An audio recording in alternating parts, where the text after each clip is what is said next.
कहाँ रह गई ये चंदा? अब तक तो इसे आ जाना चाहिए था।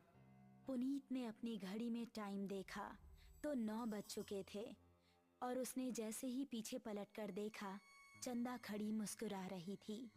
बदमाश, डरा दिया ना हमका। देखो हम तुम्हारे लिए क्या लाए हैं। ऐसा कहकर उसने अपनी जेब से एक डिबिया निकाली।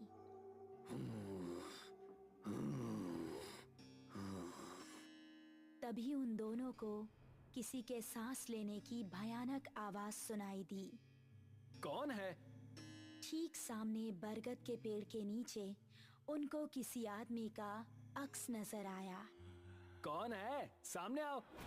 ये सुनकर भी वो आदमी सामने नहीं आया और जोर जोर से सांस लेने लगा। अभी देखते हैं कौन ससुरा है। ये कहकर पुनीत उसके पास जाने लगा।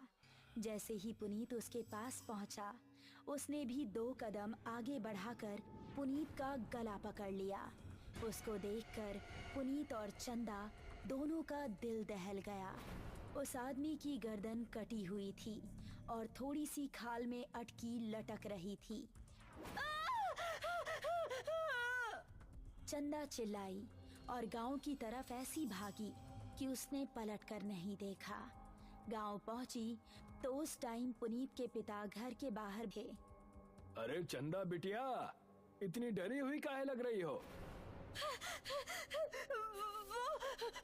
वो पुनीत। चंदा ने हाफते हुए उनको पूरी कहानी सुनाई। पुनीत के पिता ने अपने साथ कुछ आदमियों को लिया और चंदा उन सभी को लेकर उसी जगह पर पहुंच गई। यही जगह थी वो जहां उसने पुनीत को पकड़ा था। उन लोगों ने इधर उधर नजरें घुमाई तो कोई आसपास नजर नहीं आया। तभी चंदा की गर्दन पर ऊपर से कुछ टपका। उसने हाथ लगाकर देखा तो वो खून था। पेड़ की डाली के ऊपर पुनीत की बिना गर्दन की लाश टंगी हुई थी और उससे खून टपक टपक कर नीचे गिर रहा था। शहर से दूर एक छोटा सा गांव सरूपुर। रात के समय सभी अपने अपने घरों में आराम कर रहे थे। बाबूजी, हम जरा अपने दोस्त महेश से मिलकर आ रहे हैं। उसकी तबीयत जरा ठीक नहीं है ना? ठीक है, लेकिन जल्दी आना। जी बाबूजी। ऐसा कहकर वो खुश होता हुआ घर से निकल गया।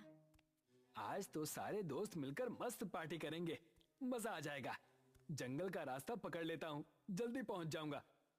अभी वो जंगल में आगे बढ़ ही रहा था कि पीछे से उसको आवाज आई। अकेले ही पार्टी करने जा रहे हो? हमका साथ लेकर नहीं चलना है क्या?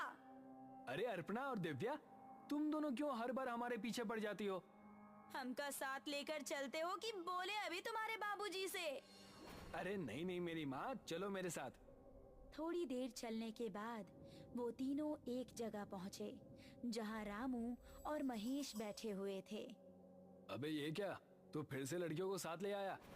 क्या करता है यार, हर बार की तरह इस बार भी धमकाने लगी थी दोनों। अब क्या करें, हम दोनों को भी अब पार्टी की आदत पड़ गई है। चलो थोड़ी सी शराब पी ली जाए। उसने पास ही रखी बोतल खोली और गिलासों में शराब पलटने लगा।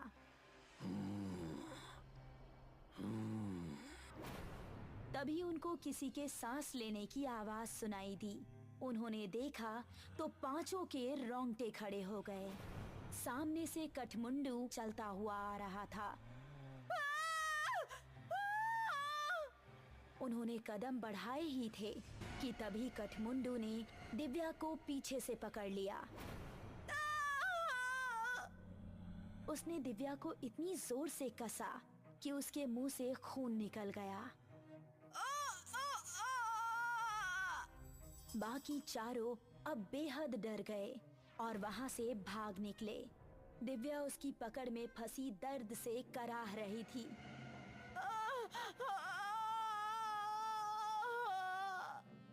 उसने दिव्या को जमीन पर धक्का दिया और उसके ऊपर आ गया।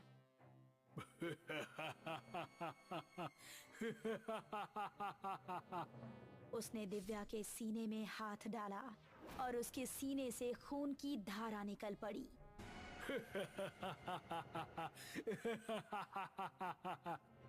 बाकी चारों इतना डर चुके थे कि उनको खबर भी नहीं थी कि वो किस दिशा में भाग रहे हैं। वो काफी देर तक भागते रहे। अब अपर्णा की हालत खराब हो चुकी थी। वो आ जाएगा, रुकने का समय नहीं है। ऐसे कब तक भागते रहेंगे? हम जा कहाँ रहे हैं, कोई बताएगा?